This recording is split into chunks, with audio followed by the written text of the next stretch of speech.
Hello, my friends. Glad you're here. Like, comment, and subscribe for more videos. I never believed in Halloween being more than a cheap thrill. Pumpkins, costumes, candy. I thought the stories were just that. Stories.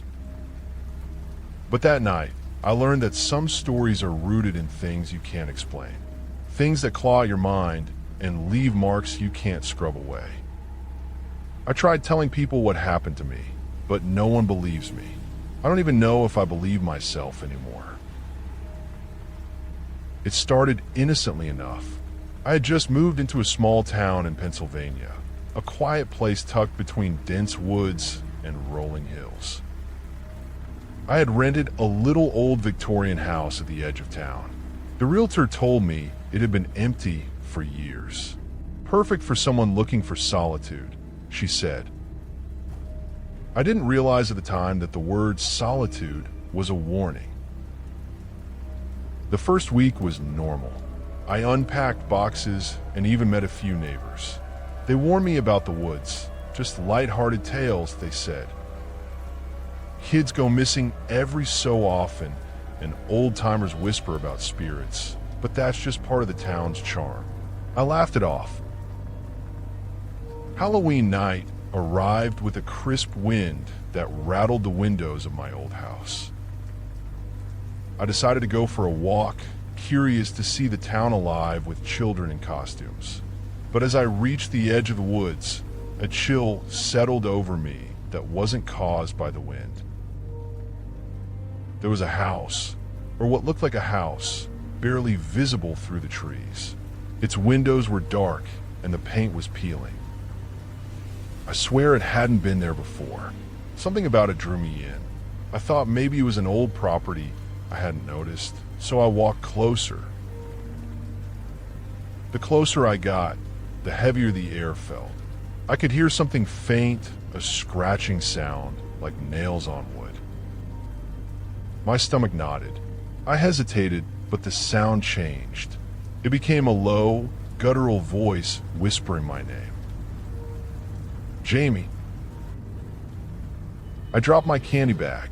My heart pounded in my chest. I looked around. No one was there.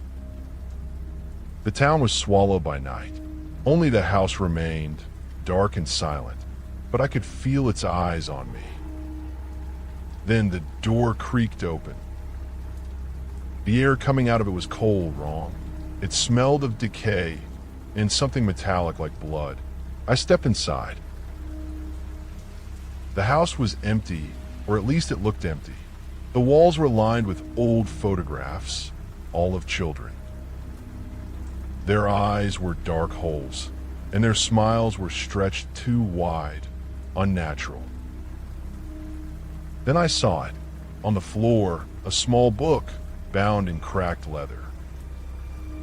Inside, the handwriting was familiar. My own handwriting. Only it wasn't. These words described things I had done, things I hadn't done yet.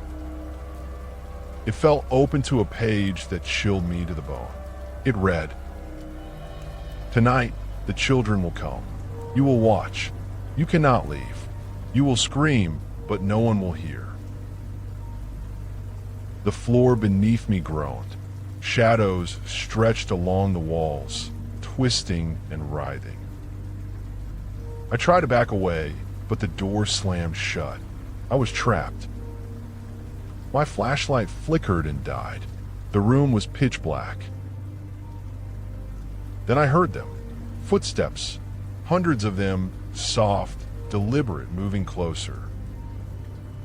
The lights flickered back on for a split second. The photographs had changed. The children were no longer smiling. They were looking at me. Their eyes were my own. I screamed and ran. Every door was locked, every window sealed. The house seemed alive, walls shifting, hallways stretching further than physics allowed. I could hear whispers, chanting now, filling the rooms. They were calling me, claiming me. Hours, or maybe minutes, passed. Time lost meaning. I was running, crawling, falling, always pursued by shadows. And then silence. I found myself outside. The house was gone, just the woods, dark and quiet. My heart was pounding, my clothes torn, and my hands covered in dirt and blood that wasn't mine. I ran home, never looking back. The next morning, the town seemed normal, but then I saw the news. Another child had gone missing. Same woods, same house, witnesses said. But when they searched, nothing was found, not even a footprint. I can't stop thinking about it. Every Halloween, I feel it again, the pull of the house, the children calling my name. I don't know how long I can keep this from happening again. But I know one thing.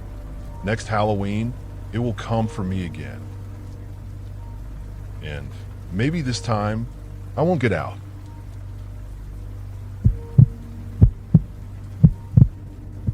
I never thought a Halloween could be dangerous.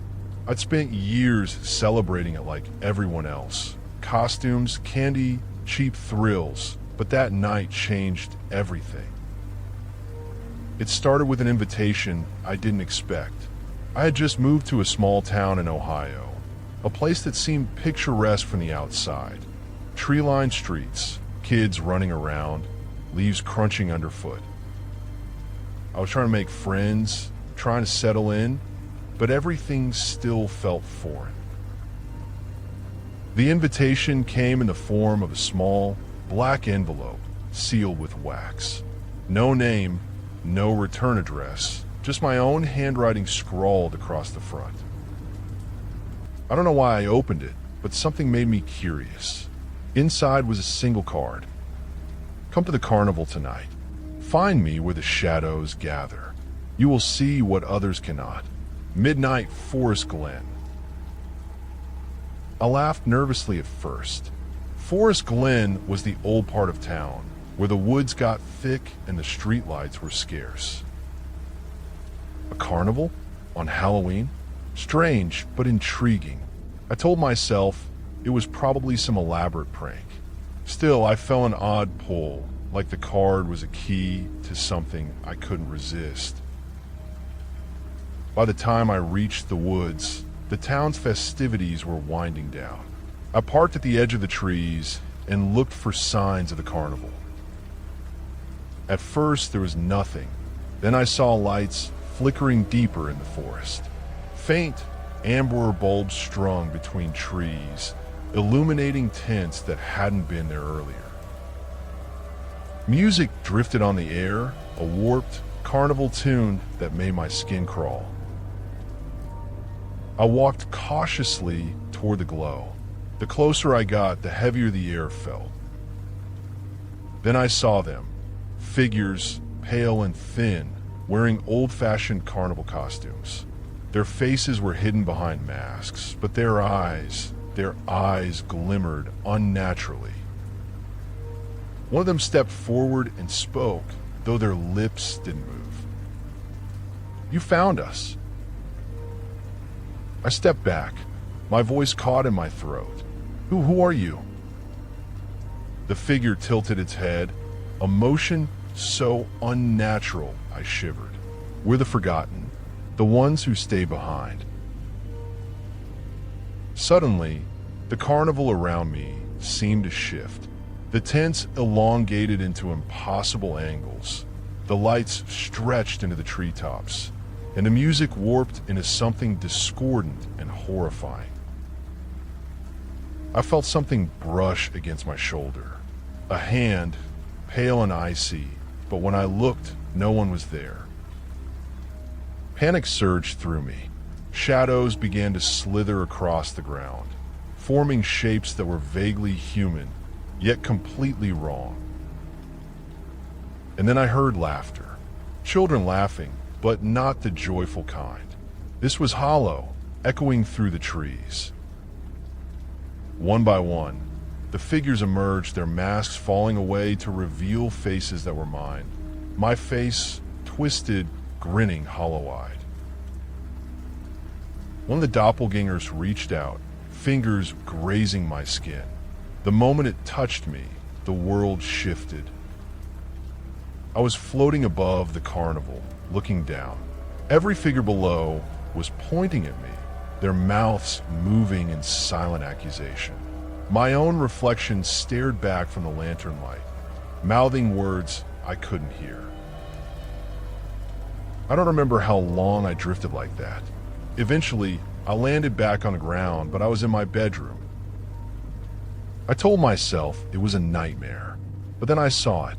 On my desk, a small black envelope, identical to the first one. Inside was a single photograph.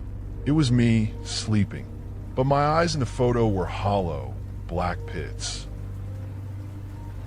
Halloween came again the next year, and the invitation returned. I tried to burn it, throw it away, hide it, but it always found its way back, and I couldn't resist. Something inside me, some compulsion, drove me back to the woods. This time, the carnival was waiting. The doppelgangers were all there, whispering my name in unison. I realized, with horror, that this wasn't just a place. It was a trap. Every Halloween, it adds another face to the carnival.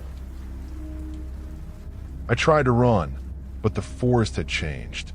The path twisted endlessly, shadows forming walls, trapping me in a nightmare. The carnival didn't want me to leave. It wanted me to join the others, to be forgotten. I don't know how long I've been here. Time loses all meaning. The other faces smile at me, welcoming me, waiting for the moment I finally accept it. And I know deep down that I will, because every year when Halloween comes, the carnival will call. And one day, I will answer.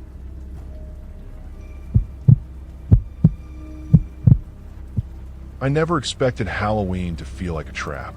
Most years, it was just costumes, candy, and drunk college kids wandering the streets. But that year, moving to a small town in Vermont, it became something I couldn't explain, something I couldn't escape. I had rented an old farmhouse on the outskirts of town, the kind of place that looked charming in pictures but gave off a subtle unease when you arrived. The realtor had promised quiet nights and scenic views, but she hadn't mentioned how isolated the place really was. The farmhouse sat near the edge of a dense forest, the trees so thick that even in daylight, they seemed to swallow the light. The locals called it Hollow Grove. The first few nights were normal, almost too quiet. I unpacked boxes, set up furniture, and explored the property. The forest seemed to breathe. On windy nights, the trees groaned as if alive. I joked to myself that it was the perfect place for Halloween. Creepy, isolated, ready-made for scares. But nothing could have prepared me for what happened. Halloween night came with a sharp chill. The sky was a deep, bruised purple, the kind that made everything feel unreal. It was around 9 p.m. when I noticed it, a faint flicker of light deep in the forest behind my house. Not a normal light like a lamp or a candle, but something warmer, almost pulsing, as if it had a heartbeat. I grabbed a flashlight and walked toward it. The trees thickened as I went, the path disappearing under layers of fallen leaves. The light grew brighter until I came to a small clearing. In the center was a carved wooden figure, a scarecrow-like creature, taller than any man, with empty sockets for eyes and jagged teeth carved into its face. Its arms moved slightly in the wind, or so I thought, but the moment I stepped closer, the movement stopped. The figure had a message carved into its chest. "We remember you." I laughed nervously, but my voice felt wrong, swallowed by the forest. I reached out to touch the wood, and that's when I felt it, a cold, sharp grip on my wrist. I spun around. No one was there. The forest had changed. The trees had shifted, rearranged themselves. Then I heard whispers, soft at first, but growing louder, chanting my name. Shapes flitted at the edge of my vision, impossible shadows that twisted and stretched. Panic surged. I ran blindly through the trees. The whispers became voices, laughing in a language I couldn't understand. I tripped and fell into a shallow ditch. My flashlight illuminated a small clearing where dozens of masks floated above the earth.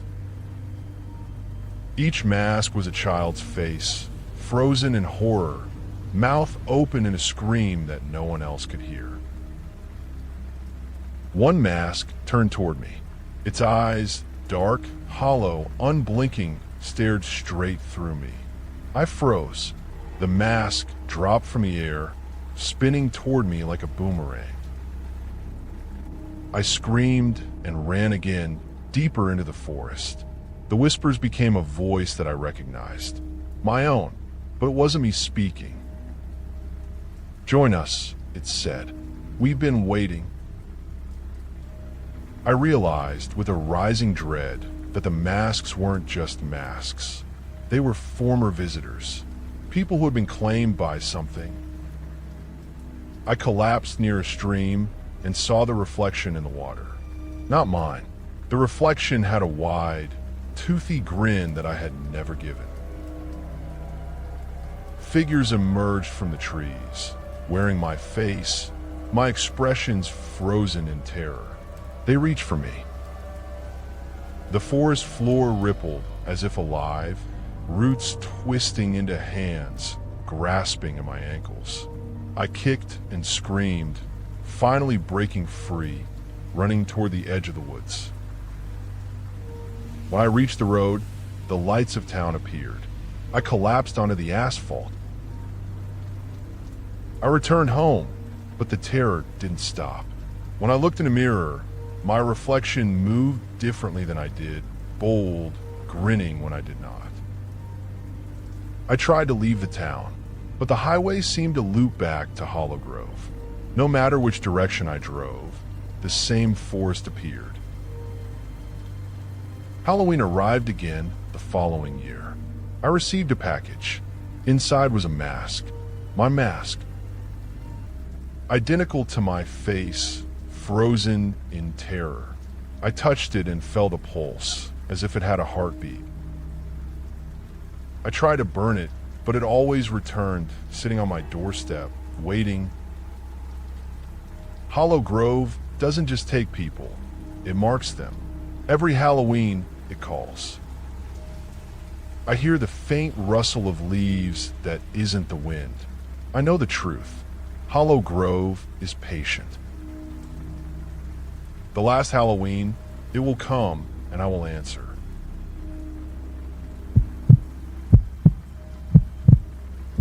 Halloween had always been my favorite time of year. There was something intoxicating about the crisp air, the rustling leaves, and the quiet thrill that seemed to hang over small towns when darkness fell. That year, I had moved to a rural part of New Hampshire, looking for a fresh start, a place away from the city's chaos. The town was small, almost too quiet, with streets lined with weathered houses and trees that loomed over the sidewalks like silent sentinels. I had rented a modest home near the edge of town, right where the pavement gave way to thick forest. The realtor had called it a charming little hideaway, but I didn't notice her hesitation when she mentioned the woods. At first, life there was peaceful. I explored the forest during the day, noting its strange silence. Birds seemed scarce, and the wind that rustled through the branches carried an odd metallic tang. Locals were friendly enough, but evasive when I asked about the history of the woods. "It's old," one elderly man said. better left alone at night. I laughed it off. I'd grown up hiking and camping. What weren't scary. Stories were stories. Halloween arrived crisp and clear, the sky a deep indigo with stars peeking through the thinning clouds. I walked into town to see the decorations. Pumpkins glowed in windows, kids ran past in costumes, and the smell of caramel and smoke drifted from a bakery. Everything seemed perfect, almost too perfect. I decided to take a shortcut home through the forest. The trail was narrow and shadowed, the trees leaning close like they were conspiring. About halfway, I saw it, a faint orange glow ahead, flickering between the trunks. At first, I thought it was a lantern someone had left hanging. But as I approached, I realized it was much more organized, like a fire, carefully contained, surrounded by small figures I couldn't fully make out. Curiosity outweighed caution. I moved closer and discovered a circle carved into the forest floor, about 12 feet across. Candles burned in tiny clay holders at precise intervals around it. Inside the circle were carved symbols in the dirt, circles and lines, twisted into patterns I didn't recognize.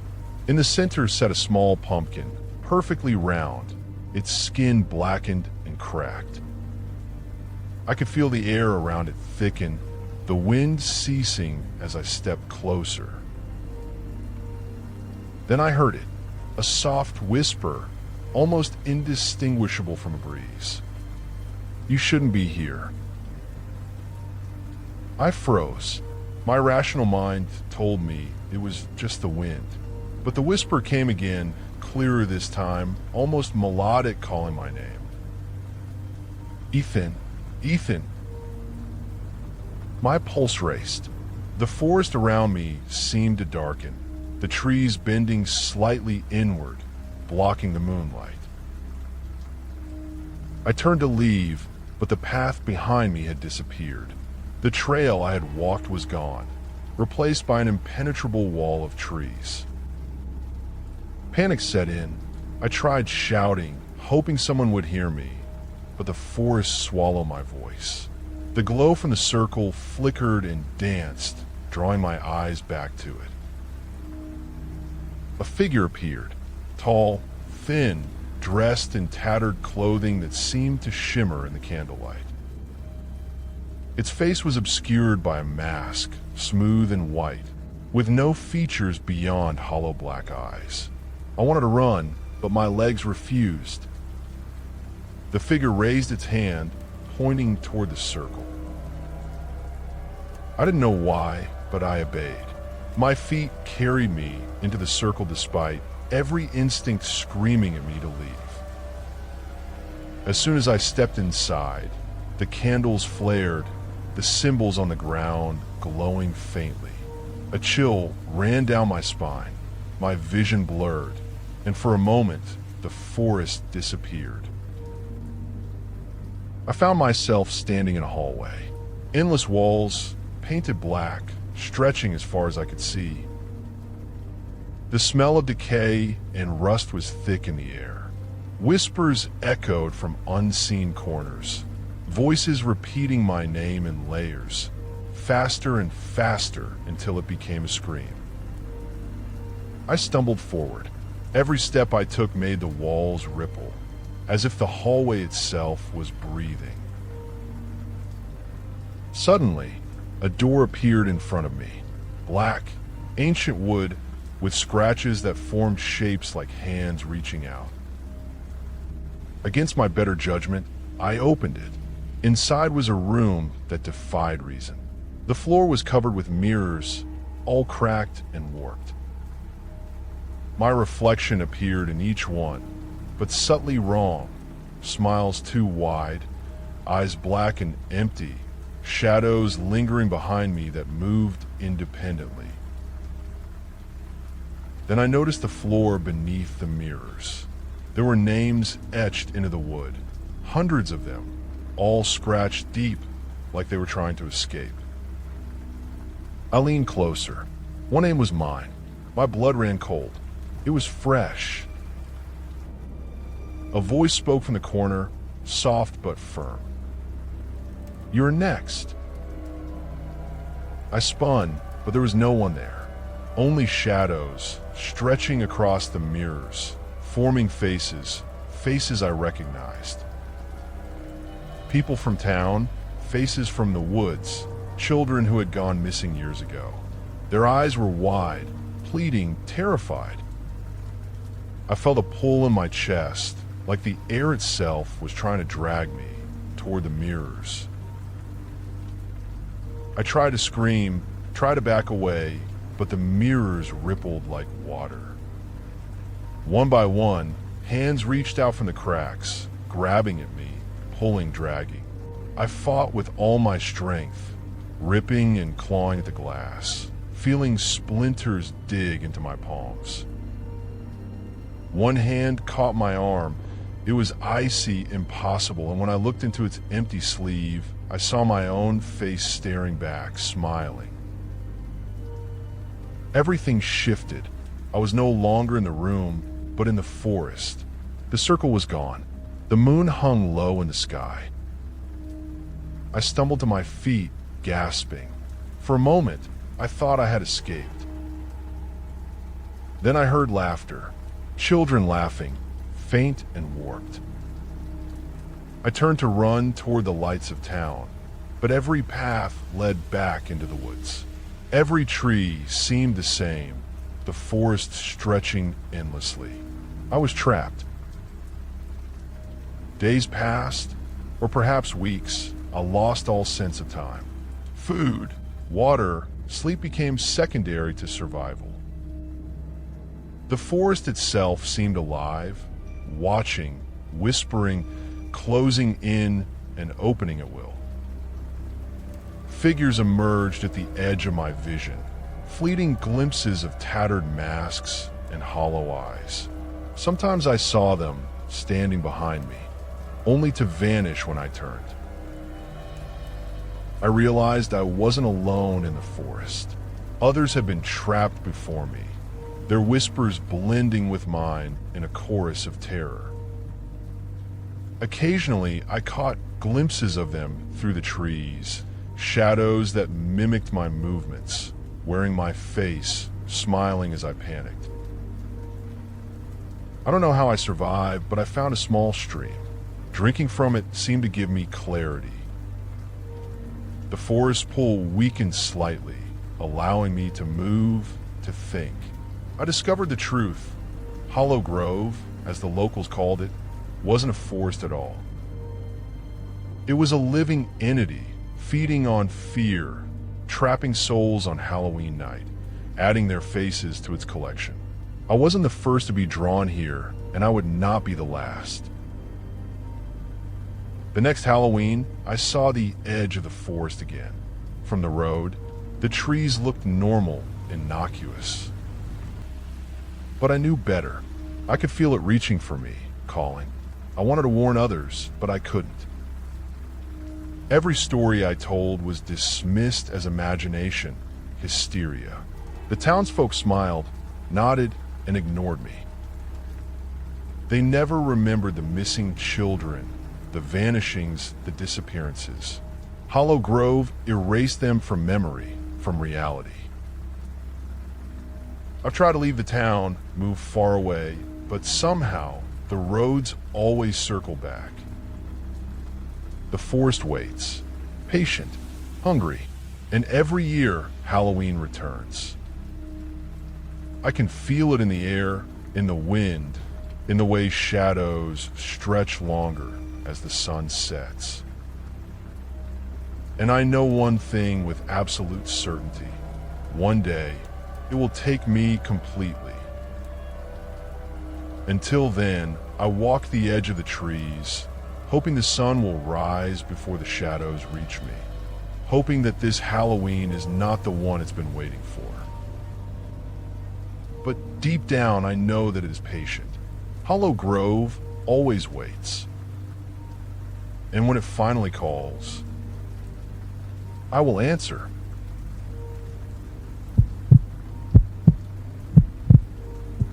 I had always loved Halloween. The thrill, the costumes, the way the night seemed suspended between reality and make-believe. But that year, my obsession led me somewhere I would never escape from, somewhere darker than any costume could hint at. I had recently moved to a small town in Kentucky.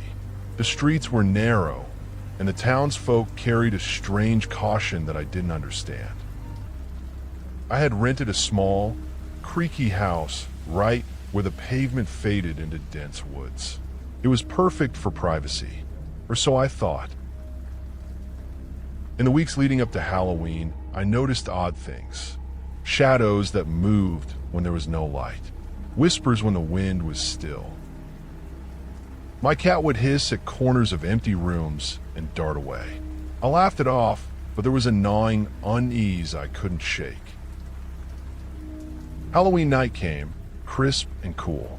Around 10 p.m., I noticed a figure standing at the edge of the woods. At first, I thought it was a prank, but the figure didn't move. It didn't blink. It didn't even seem real. Curiosity drove me to investigate.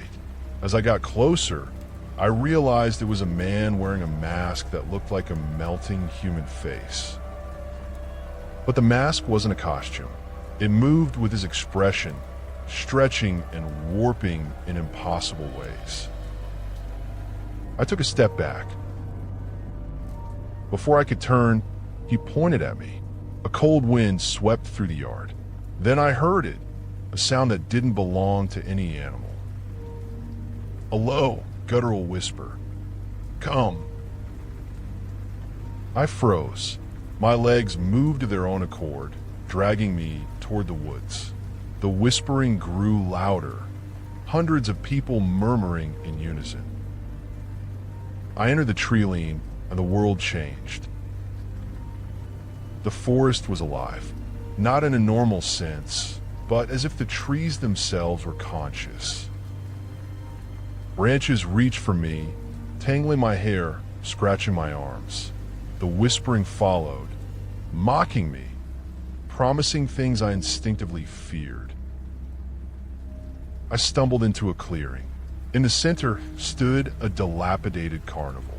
Rusted rides and torn tents loomed in the shadows. The smell of burnt sugar, mildew, and iron filled the air. It looked abandoned for decades, yet every light and sound seemed disturbingly alive. Figures moved among the rides. One figure stepped forward, a child, but the proportions were wrong. Too tall, too thin, and its face, oh God, it was my face. You've been chosen, it said, voice identical to mine. I spun around. Every figure in the carnival now mirrored me in some way. My clothes, my hair, even my posture were reflected in grotesque mockery. My heart pounded, my breath ragged. I ran blindly, crashing through tents and rusted rides. But no matter which way I turned, I ended up back in the same clearing, the same figure staring, waiting. A carousel began to turn, its music box melody warped and distorted, playing a tune that made my skin crawl. The horses' eyes were hollow, black voids, their mouths twisted in impossible smiles. I couldn't tell if I was hallucinating or if the carnival itself was alive, feeding on my fear. Then I saw it, a mirror standing alone amidst the dirt and debris. My reflection didn't match me. It smiled while I screamed. It moved on its own, stepping toward me. I tried to break the mirror, grabbing a broken piece of wood and swinging at it, but my hands passed through as if it were water. My reflection reached out, grasping me with impossible strength. The ground tilted beneath me, and suddenly I was falling, not into the earth, but through the carnival itself.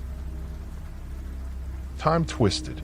The rides, the tents, the trees all became fluid, stretching endlessly in every direction. I landed hard in a foggy void, the whispers now deafening, a storm of voices crashing over me. Shadows twisted into shapes that were almost human, yet distorted beyond recognition. I realized with horror that these were not spirits or ghosts. They were people trapped, warped, consumed by the carnival, and now it wanted me. Panic surged. A figure emerged, taller than the rest, cloaked in darkness. Its face was featureless, yet I could feel it staring into me, reading my memories, my fears. "You belong here," it said. I wanted to fight, but I knew it was pointless. The carnival had claimed me. Then, inexplicably, a hand touched my shoulder. I spun and saw a figure, another me, or maybe someone who had been taken before, eyes pleading. "Go," it whispered. "The mirror. Destroy the mirror." I ran blindly, searching the void until I found the mirror again. With every ounce of strength, I smashed it. The reflection screamed, a soundless, horrible scream that echoed inside my head. The carnival convulsed, twisting violently. Shadows flailed, figures shrieked, and then everything stopped. Silence. I opened my eyes. I was lying on the ground near my house. The woods around me were calm, normal, silent. I ran inside, locked every door and window, and refused to speak to anyone. I knew no one would believe me. But the terror didn't end. Reflections moved oddly, and occasionally I glimpsed a figure at the edge of my vision, tall, thin, masked. And every night, I dreamt of the carnival, of my doppelgangers, and of that featureless figure watching, waiting. I tried leaving town, but the roads always curved back toward the house. Hollow Grove was patient. It never let go. And every year, as Halloween approaches, I feel the pull again, a whisper at the edge of consciousness. Come back. It's your turn. I write this now as a warning. Hollow Grove doesn't care if you believe. It only cares if you come. And one day, I fear I won't resist. When that night comes, the carnival will rise from the shadows, and I will disappear. Another face among many, waiting for the next curious soul to stumble too close.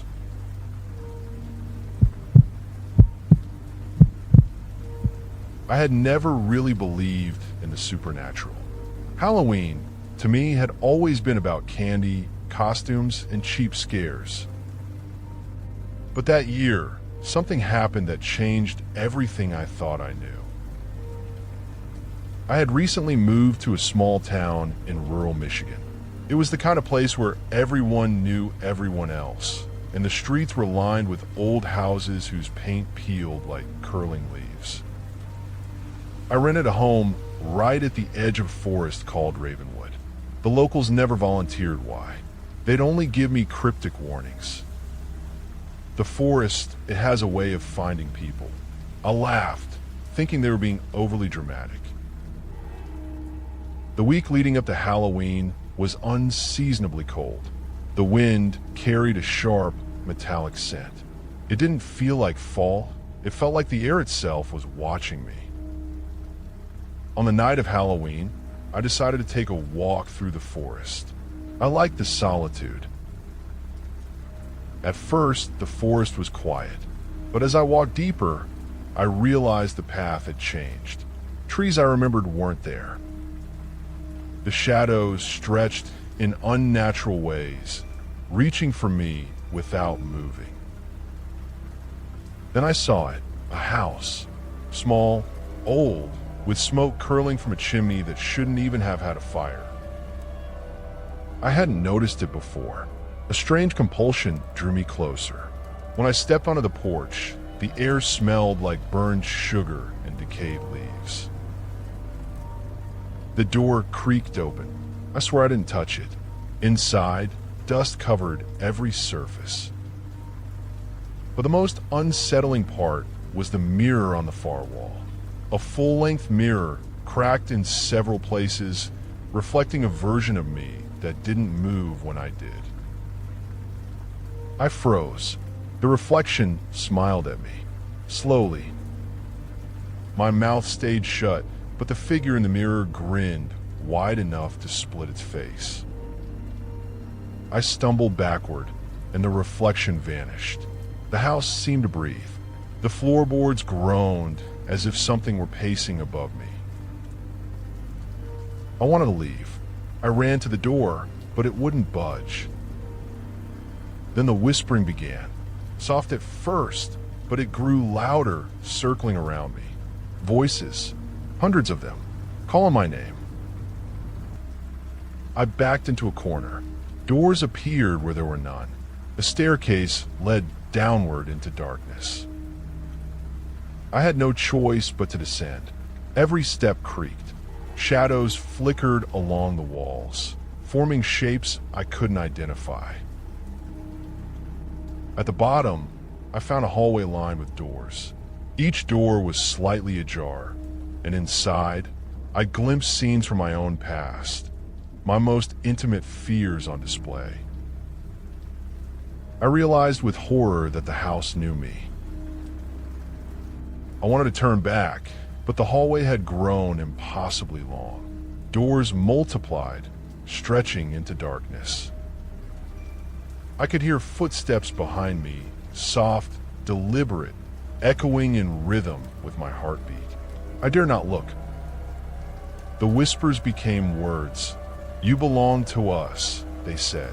"You cannot leave." Suddenly, a door swung open in front of me, and I was pulled inside. I landed on the floor of a small room, entirely dark except for a single candle. In the candlelight, I saw figures sitting around the walls. Children, adults, men, and women, all staring at me with hollow eyes.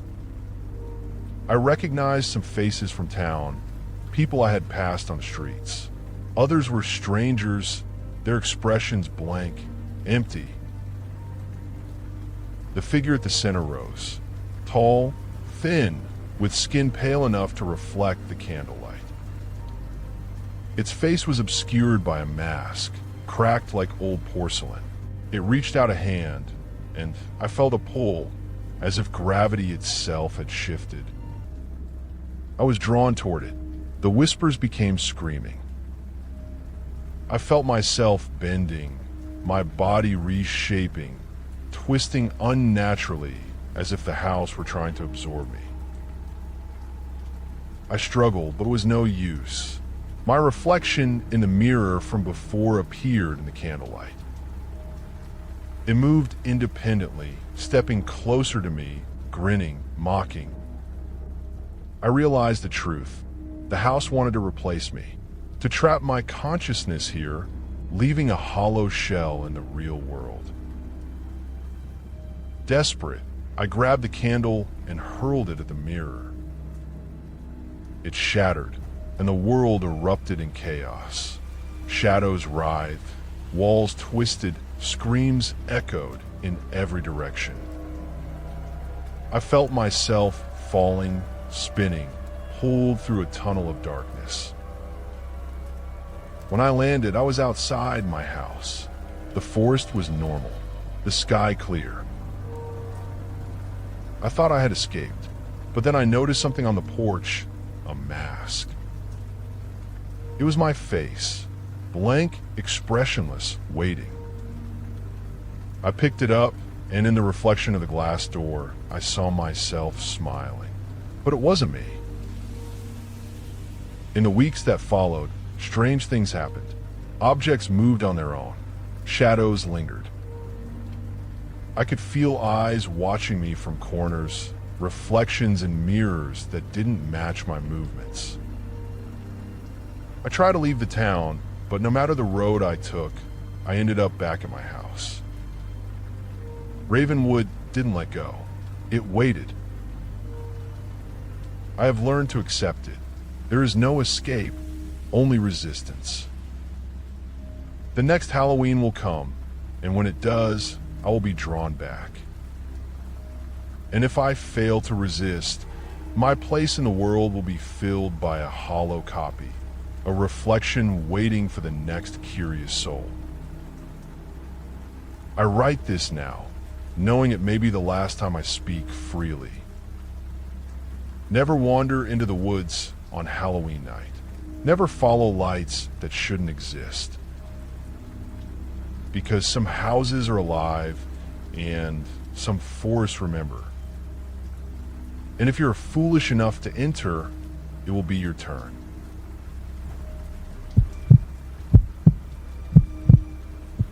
I had always thought Halloween was just fun.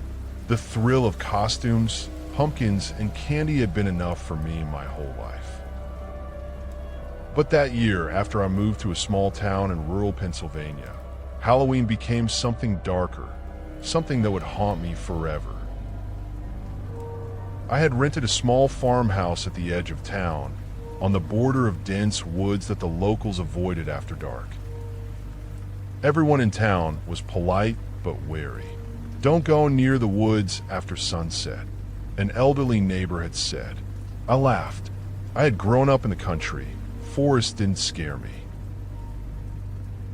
The week leading up to Halloween was unusually cold. The wind carried a sharp scent that reminded me of iron and smoke. During the day, the woods seemed normal. At night, though, it was different. Shadows stretched in unnatural ways, and the silence felt deliberate, almost conscious. Halloween night arrived clear and cold. By 10, the streets had emptied, and I decided to take a walk toward the woods. Something pulled me, a mix of curiosity and unease.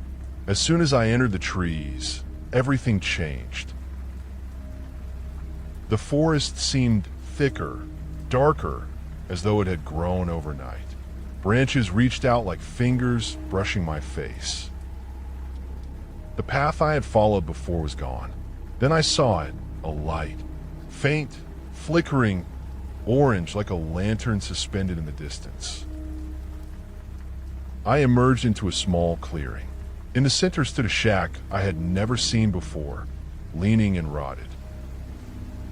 The door was slightly ajar, and an eerie glow spilled out. I should have turned back, but something compelled me forward. As I stepped onto the porch, I realized the air smelled wrong, sweet, rotting, metallic. The door creaked open, though I had not touched it. Inside, the shack was empty. But at the far end was a mirror, tall and cracked. My reflection stared back, but not in sync with me.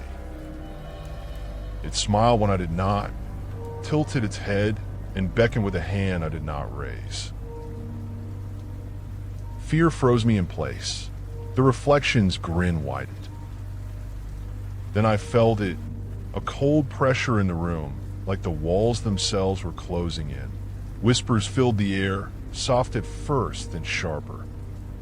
"Ethan, Ethan." I tried to turn and run, but the door vanished. The shack had transformed. Walls stretched upward impossibly high, floors twisted and bent like liquid. The mirrors multiplied, reflecting endless versions of me, each one more twisted than the last. Some smiled, some screamed silently. Others just stared with hollow eyes. One mirror rippled. From its depths, a hand emerged, long, pale, fingers curling like vines. I stumbled backward, heart pounding. Another hand followed, then a face, then an entire body, a version of me, grinning and unblinking. It whispered in my voice, "Join us." I ran blindly through the shack, doors appearing and disappearing, hallways stretching endlessly. I glimpsed figures in the corners, children in old-fashioned costumes, faces frozen in terror, so were familiar from town. Their eyes followed me, pleading silently. I fell into a room that was completely black. I could hear breathing all around me. Something brushed past my leg. I screamed, but no sound came out. Shadows emerged, forming humanoid shapes.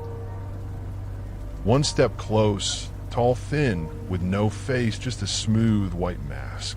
Its hand reached for me. Instinct drove me to fight. I slammed my hand against it, but they passed through as though it were mist. The figure's grip tightened. I realized with horror that the shack, the forest, even the air itself was alive. It fed on fear, on terror, on me. Suddenly, I heard a voice that wasn't mine. Clear, firm, human. The candle. Light it. I looked down. On a table sat a candle, faintly glowing. I grabbed it and struck a match. The flames sputtered to life. Shadows recoiled. The masked figure shrieked, a vibration that echoed in my chest. I held the flame high, and the mirrors cracked, the shack convulsing violently. I was thrown back, landing hard on the forest floor. The shack was gone. The woods were silent, normal. I ran home, breath ragged, heart hammering. But the terror didn't end. Reflections didn't match me. Shadows lingered when they shouldn't. Then I found a mask on my porch, my face blank and expressionless, staring back at me. I tried to burn it, but it always returned. Hollow Woods was patient. Every Halloween, I feel the pull again, irresistible. A whisper at the edge of consciousness. Come back. I know the day will come when I cannot resist. I will enter the forest once more, and I will be trapped, another face among many. I write this to warn you. Do not walk near Hollow Woods on Halloween. Because if you do, it will find you, and there will be no escape. It will be your turn.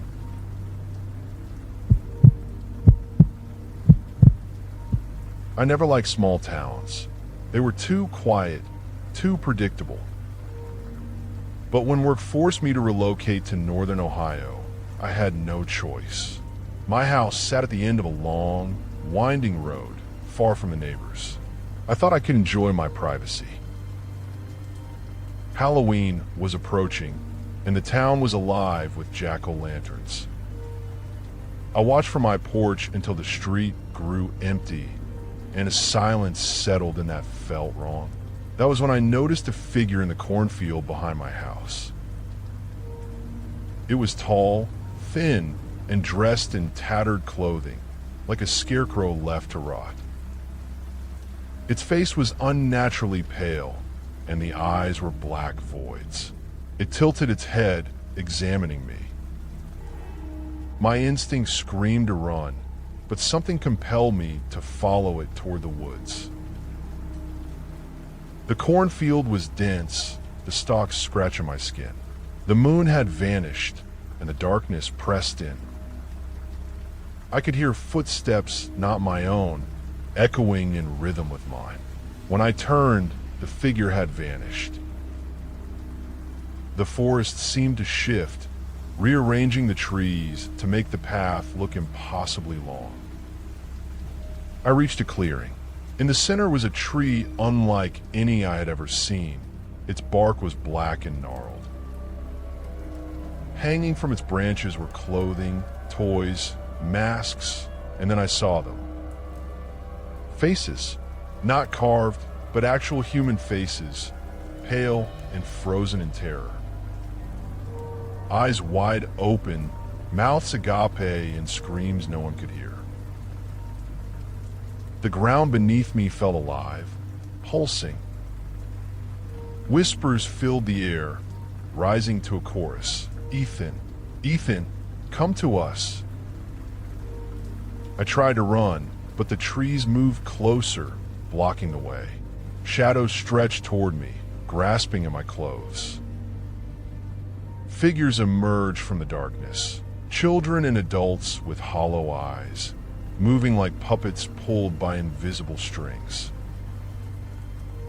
A path opened, and I ran blindly. Laughter grew into screams until it became a deafening roar in my head. I reached a clearing lit by a flickering lantern. There stood a cabin. I didn't want to enter, but the whispers were now a relentless chant urging me closer. Inside, the cabin was empty, save for a mirror propped against the far wall. Its surface was dark, almost liquid. I approached cautiously. The reflection wasn't mine. It was someone or something wearing my face, grinning, leaning toward me. The figure in the mirror raised its hand, and I felt a pull like gravity itself had shifted. I stumbled forward, and suddenly I was falling through the floor, through darkness.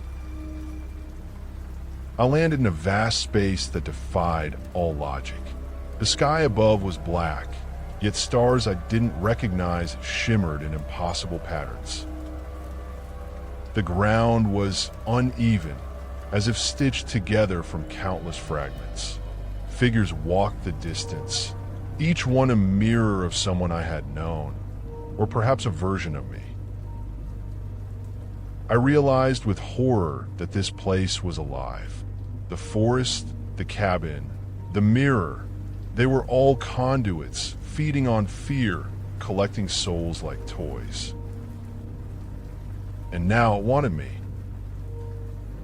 I ran again, screaming into the void. The figures followed, their movements jerky, unnatural. I could hear my own voice echoed back at me from 1,000 mouths. I tripped and fell near a river that glowed faintly. The water looked like ink, and I could see faces floating beneath the surface, mouths opening and closing silently. A figure appeared on the opposite bank, tall and thin, with a mask that looked impossibly smooth and white. It raised a hand, and I felt the pull again, stronger than before. I knew if it touched me, I would be trapped forever. I grabbed a branch and swung at the water, striking the reflection of the figure. The river erupted in ripples, the faces beneath screaming silently. I scrambled to my feet, following the river downstream. Eventually, I found a clearing. The town was visible in the distance. I ran toward it, bursting onto the main street, gasping. Halloween was in full swing, and no one seemed to notice me. I thought I was safe, but every night after, I noticed things were off. Reflections moved differently than I did. Shadows lingered when they shouldn't. Weeks later, I discovered a mask on my porch, my face blank and expressionless, staring up at me. I tried to burn it, but it always returned. Hollow Woods didn't forget. It waited. And every Halloween, I feel the pull, subtle at first, then overwhelming. A whisper in my ear. Come back. I know the day will come when I cannot resist. I will return to the forest, to the mirrors. I will join the countless others trapped there, waiting for the next curious soul. If you ever hear of Hollow Woods, don't go near it. Don't follow lights in the cornfields. Because if you do, it will find you. And it won't let you go.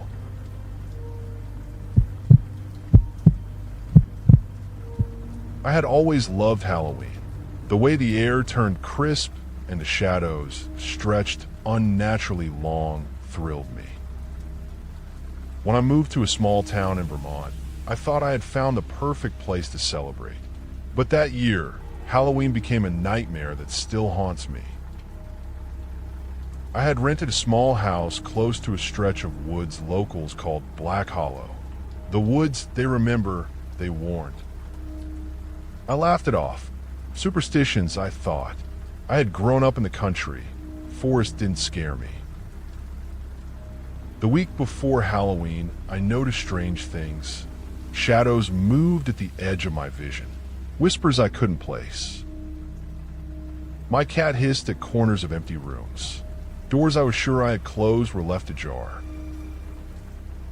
Halloween arrived crisp and clear. I decided to take a walk through the woods. The path was narrow and overgrown. As I walked, the forest seemed to shift. The trees leaned closer, branches like grasping fingers. A flickering orange light appeared ahead, pulsating as if it had a heartbeat. Curiosity outweighed caution. The light revealed a clearing with a circle of stones. Inside, 12 figures crouched, wearing masks carved to look like grotesque human faces. They didn't move, yet I felt their eyes on me. The whispers began, chanting in a language I couldn't understand. One of the figures slowly turned its head toward me. The whispers grew urgent. My name, spoken over and over. Ethan, Ethan, come. I tried to turn, but my feet wouldn't obey. The circle seemed to draw me in like invisible strings. I finally broke free and ran. The forest had changed completely. Trees loomed impossibly tall. The shadows moved independently. I stumbled into a second clearing that smelled of rot and decay. A small wooden cabin sat at its center. Smoke rose from the chimney, glowing an unnatural blue. I approached, and the door creaked open. Inside, the cabin was larger than it should have been. In the center stood a mirror. Its surface was liquid, rippling. I stepped closer. My reflection wasn't mine. It smiled when I didn't. I wanted to step back, but my reflection raised a hand, and I felt a force like gravity itself shift. I stumbled, and the floor seemed to vanish. I fell through darkness into a vast space that defied logic. It was a forest, but not one I recognized. Trees twisted skyward, and the ground pulsed beneath me. Figures moved in the distance, people but wrong. Their faces were distorted, and their eyes were hollow. Some wore masks, and others wore my face, grinning, beckoning me forward. I ran, though I didn't know where. The forest seemed alive, shifting constantly. Paths disappeared. Rivers of black water blocked my way. Faces swam beneath the surface, mouths opening and closing silently. Shadows followed, reaching for me, brushing against my skin. I found myself at another cabin, its walls lined with mirrors. Inside, countless versions of me stared back, each one twisted, each one grinning.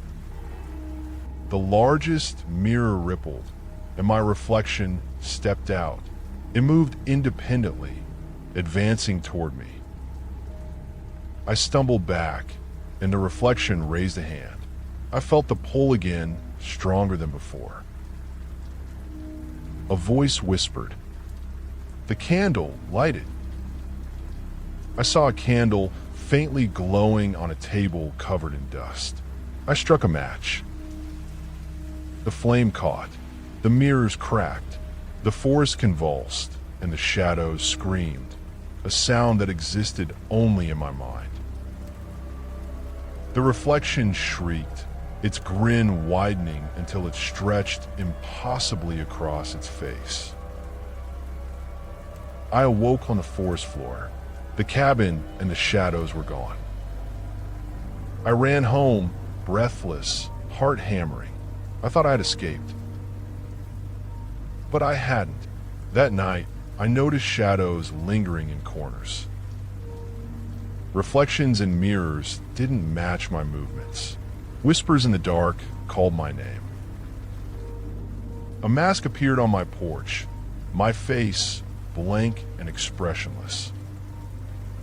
I tried to burn it, but it always returned. Hollow Woods was patient. It didn't forget. Every Halloween, the pull grew stronger. I can feel it now, a tug at the edge of my consciousness. The forest waits. The mirrors wait. And when they call, I will go. If you ever hear of Hollow Woods, never go near it. Do not follow lights in the trees. Do not answer whispers. Because if you do, it will find you. Halloween is not just a night of fun. It is a night of selection. And Hollow Woods is always hungry. One day, I will take my place among the trapped. And you might be next.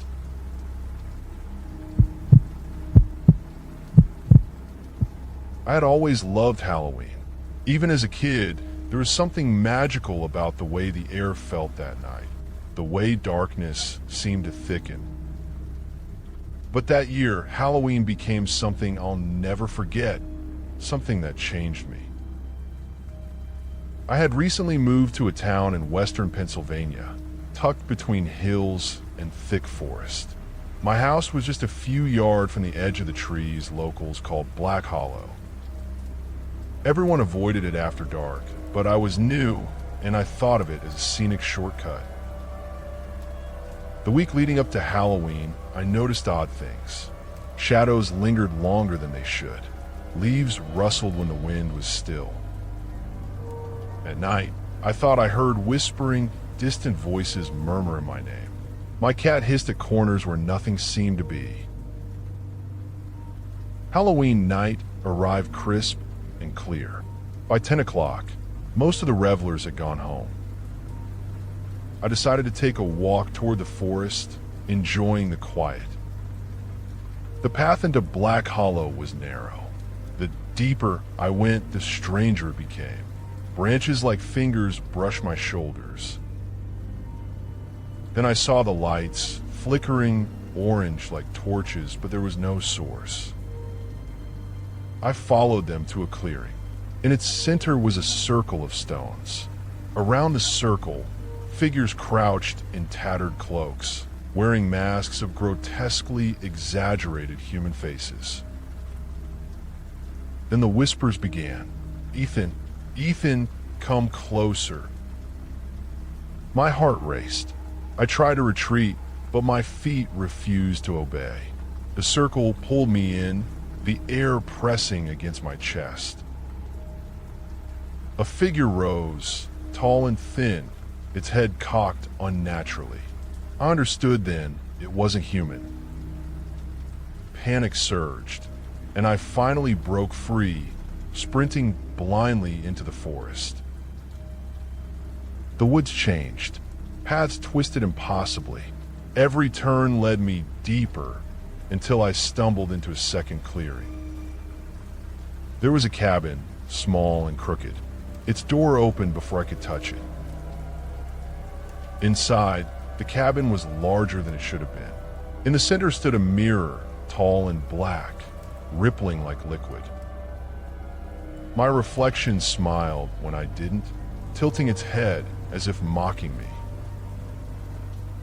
Fear rooted me to the spot. Then my reflection raised a hand, and I felt a pull like gravity itself had shifted. I fell forward through the mirror into a space that defied logic. The sky above was black, but stars I didn't recognize shimmered. The ground was uneven, stitched together from impossible fragments. Figures moved in the distance, humans but wrong. Their faces stretched, eyes hollow. Some wore masks like the ones in the stone circle. Others wore my face, grinning, beckoning me toward them. I ran, though I didn't know where. The forest around me was alive, shifting, growing taller, twisting endlessly. Shadows followed me, brushing against my skin, tugging at my clothes. I stumbled into a river of black water, and the faces of countless people swam beneath the surface, mouths opening and closing silently. A figure appeared on the opposite bank, tall and thin, with a mask impossibly smooth and white. Its hand reached out, and I felt the pull again stronger than before. I grabbed a branch, swinging wildly, hitting the reflection in the water. The river erupted, faces screaming silently. I scrambled up the bank, my lungs burning.